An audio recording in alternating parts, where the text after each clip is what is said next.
Olá pessoal, tudo bem com vocês? Bem-vindos a mais uma aula da nossa disciplina de automação industrial. Hoje nós vamos falar sobre comunicação e aquisição de dados, tá bom? A gente viu na semana passada sobre as formas, as etapas, na verdade, de desenvolvimento de um sistema de supervisão, tá certo? Uma das etapas que a gente viu foi a parte da base de dados que corresponde à comunicação. Então, hoje a gente vai falar um pouquinho sobre essa parte da comunicação e aquisição de dados.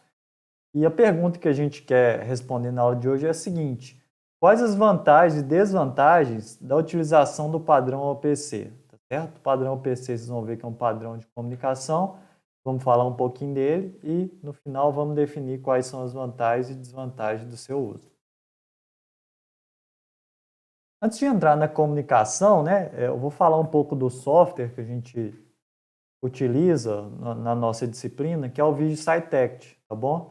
Até algumas pessoas me pediram o material do laboratório, eu vou colocar lá e vou falar um pouquinho então do software que a gente utiliza lá para desenvolver o nosso sistema de supervisão.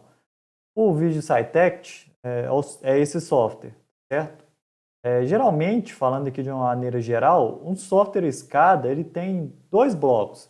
Ele tem a parte que a gente chama de programa de desenvolvimento. Deixa eu pegar meu apontador aqui. A parte do programa de desenvolvimento, né, que é para a gente criar e editar as telas do meu sistema de supervisão.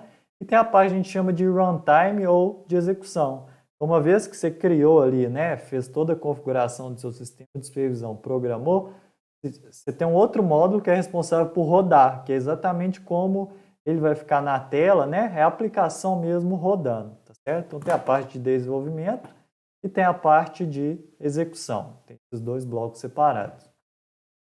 No caso do Vídeo SciTech, para a gente desenvolver, e a maioria dos outros sistemas de supervisão também, a gente precisa de uma licença, tá? No caso do Vídeo SciTech, a gente precisa da licença de execução para poder executar o nosso aplicativo. E essa licença ela é comprada de acordo com o número de entradas e saídas que eu vou utilizar. Você tem licença, por exemplo, para 100 entradas e saídas, 50, 500, e lógico, quanto maior o número de pontos a serem mostrados, né? Maior o valor da licença também. No nosso caso, quando você baixa lá e não tem a licença, né?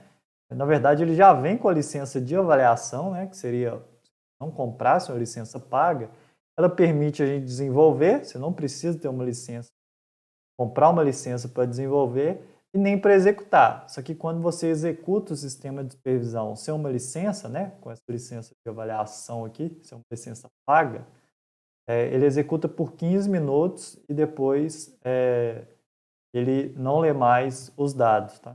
Tem que fechar e abrir o software de novo. Executa continuamente por 15 minutos. Depois é só rodar ele de novo que ele volta a executar mais 15 minutos. Então a gente consegue desenvolver e não precisa comprar a licença limitada a 15 minutos de execução. Nesse software, né, para quem tiver interesse em instalar o software, vocês vão ver que ele tem basicamente 4 componentes principais, sendo que 3 sempre ficam abertos. 3 janelas sempre estão abertas. Uma delas é a SciTech Explorer, tá? Que é onde a gente cria e gerencia toda a parte de projetos. Então, tem essa forma aqui, né, dividida em pastas, pela pasta de gráficos, de tags, alarmes e tudo mais. Eu tenho uma segunda janela, que é a janela de Project Editor, tá? A gente vai administrar aqui todas as informações relacionadas com as páginas gráficas, ok? Essa janela está disponível se a gente apontar lá em Tools Project Editor ou se clicar nesse ícone também aqui do SciTech, aparece a janela lá do Project Editor. E a terceira janela que sempre fica aberta é o Graphics Builder, que é toda a parte gráfica ou de telas, né, desenvolvimento de telas, ela é feita por meio dessa tela aqui, tá? Então, também a gente consegue acessar por meio do menu Tools Graphic Builder ou por meio desse ícone aqui, que fica lá no menu também.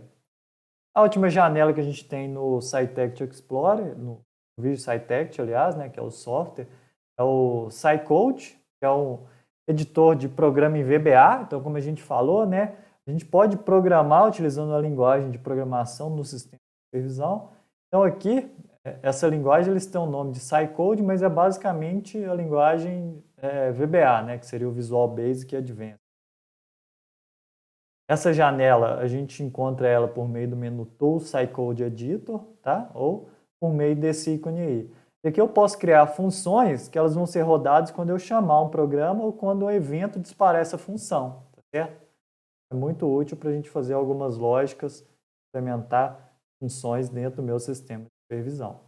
Então, esse seria basicamente uma introdução bem rasa, né, do Visual Cytect. Agora vamos falar sobre a parte de comunicação e aquisição de dados. Geralmente, para a gente acessar uma variável no CLP por meio do sistema de supervisão, a gente usa um endereçamento que é do tipo PLC, né? Você pode ter mais de um CLP na planta, PLC ou CLP, como tá? Pode ter mais de um, então você fala qual que você vai acessar.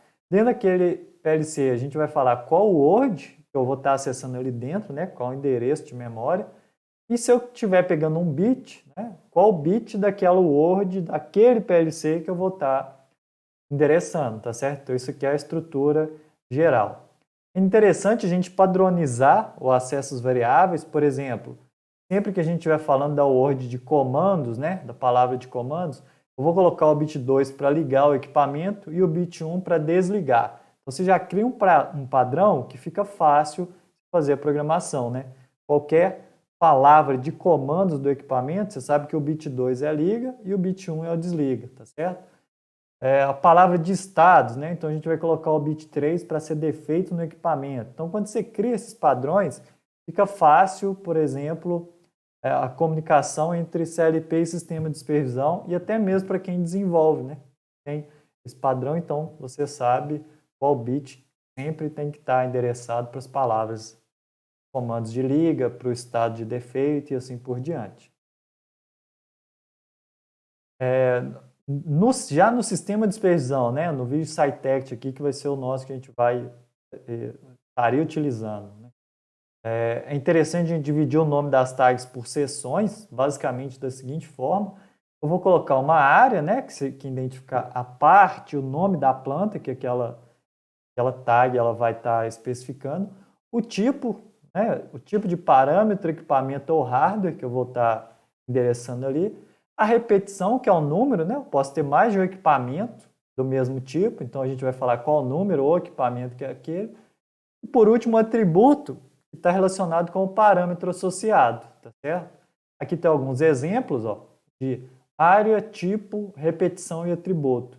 Então a minha área aqui seria P1, por exemplo, seria a planta 1. TIC é aquela nomenclatura que a gente vê lá da norma ISA 5.1, né? A TIC significa controlador e indicador de temperatura, certo? 101 é o número desse controlador e indicador de temperatura, porque eu posso ter outros na planta. E PV me fala que eu estou pegando a variável de processo desse TIC 101 aqui. Outro exemplo, P2. Planta 2, pump de bomba, né? Bomba 101, e a palavra de comandos, CMD dela. Então eu vou criando esse tipo de padronização para o nome das tags, que de novo fica fácil a gente identificar e trabalhar, principalmente na interface CLP, sistema de supervisão. Okay? Muito bem. Aí, agora que a gente já entende os conceitos de tag e como padronizar, né, vem a parte da comunicação em si. Como é que é feita a comunicação entre sistema de supervisão e CLP? Uma das formas é por meio dos drivers de comunicação. O que acontece geralmente? Numa planta, a gente tem que comunicar com vários tipos de dispositivos. A maioria das plantas elas têm CLPs de diferentes fabricantes, diferentes modelos até do mesmo fabricante, tá certo? E para cada dispositivo, a gente tem um programa específico para fazer a comunicação, que a gente chama de controlador de comunicação ou driver. Driver é vamos falar, o código, a parte de software ali, que você instala no sistema de supervisão para te habilitar a comunicar com o CLP, né? É ele que vai falar como tem que ser feita a comunicação. É igual quando você instala o driver da sua impressora. É o mesmo conceito. Instala o driver da impressora no seu computador para habilitar o seu computador a comunicar com a impressora. Aqui o driver de comunicação tem o mesmo sentido, certo? Em geral, esses drivers eles são pagos, então quando você quer comunicar com o seu sistema de supervisão, né, você entra em contato com o fornecedor do sistema de supervisão e pede um driver, compra um driver específico para um determinado modelo de CLP, tá? E cada driver ele é composto por uma combinação de CLP, sistema SCADA, rede e sistema operacional. Então, por exemplo, quando você está aqui trabalhando com o sistema operacional Windows, uma rede Ethernet, vai comunicar com o CLP da Siemens. Você tem um driver. Se você mudar o CLP, por exemplo, agora você está usando o CLP da Rockwell, você tem que comprar outro driver. Você mudou o sistema operacional, vai instalar isso no Linux, é outro driver. Mudou a rede, os dois CLPs continuam, passou para uma rede, por exemplo, ControlNet. Tem que mudar o driver também, ok? Isso acaba ficando muito custoso e difícil de administrar, né? Porque toda vez que você faz uma alteração, você pode ter que comprar os drivers e cadastrar as tags todas novamente, tá certo? O que eles fizeram então para diminuir um pouco esse problema? Eles criaram o padrão OPC, tá certo? O padrão OPC, vou cortar o vídeo aqui para não ficar muito grande, a gente fala dele na próxima parte.